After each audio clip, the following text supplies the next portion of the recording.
નમસ્કાર દોસ્તો, welcome back to સફર એન્ડ સ્વાદ. હું છું તમારો દોસ્ત મિનેશ ગજ્જર. હું આજે તમને લઈ જઈ રહ્યો છું અમદાવાદથી 20 કિલોમીટર દૂર ખેડા જિલ્લા સ્થિત મોડજ ગામમાં ભૂમાપુરા હનુમાનજી મંદિર. હવે આપણે પહોંચી ગયા છે ભૂમાપુરા હનુમાનજી મંદિર. આ મંદિર પરિસરની આજુબાજુમાં પ્રસાદની તેમજ નાસ્તા તેમજ જરૂરિયાતની માલ સામાનની દુકાનો આવેલી છે. ત્યાંથી લોકો પૂજા સામગ્રી અને પ્રસાદ આસાનીથી ખરીદી લઈ શકે છે. આ મંદિર લોકોનું આસ્થાનું કેન્દ્ર છે.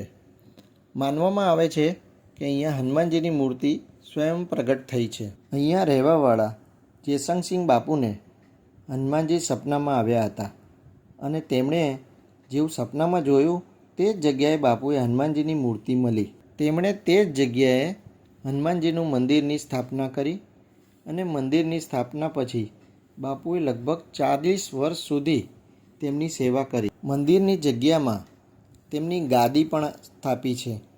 અત્યારના મંદિરની નીચે ભોયરામાં હનુમાનજીની મૂર્તિ જે સ્થાપિત છે તેના દર્શન પણ અવશ્ય કરો. અને લોકોની માન્યતા છે કે 5 શનિવાર ભરવાથી લોકોની માનતા પૂરી થાય છે. આ મંદિરમાં હનુમાનજીની મૂર્તિની ડાબી બાજુની સાઈડમાં શ્રી રામ, લક્ષ્મણ અને સીતા માતાની મૂર્તિ આવેલી છે. તેમના પણ આપણે દર્શન કરી લઈએ. અને હનુમાનજીની જમણી બાજુની સાઈડમાં શ્રી અંબે માતાજીની મૂર્તિ પણ આવેલી છે. તેના પણ આપણે દર્શન કરી લઈએ. આ મંદિરે મંગળવાર, શનિવાર તેમજ તહેવારમાં ખૂબ જ ભાવિક ભક્તોનો ઘસારો હોય છે. કાળી ચૌદસ, દિવાળી, હનુમાન જયંતિના દિવસે અહીંયા મેળા ભરાય છે. અત્યારે આ મંદિરમાં રિનોવેશન કામ ચાલે છે.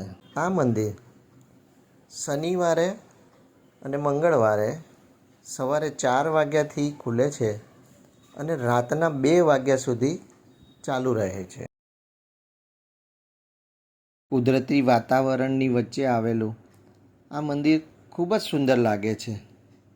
તો તમને આ વિડીયો કેવો લાગ્યો? જો તમને આ વિડીયો ગમ્યો હોય તો લાઈક કરજો, શેર કરજો અને નવા હો તો સબસ્ક્રાઈબ કરી બેલ આઇકોન પર પ્રેસ કરી દેજો, જેથી અમારા બીજા નવા બ્લોગ તમને અપડેટ મળી રહે. Thank you for watching. ફરી મળીશું એક નવા સફર અને સ્વાદમાં.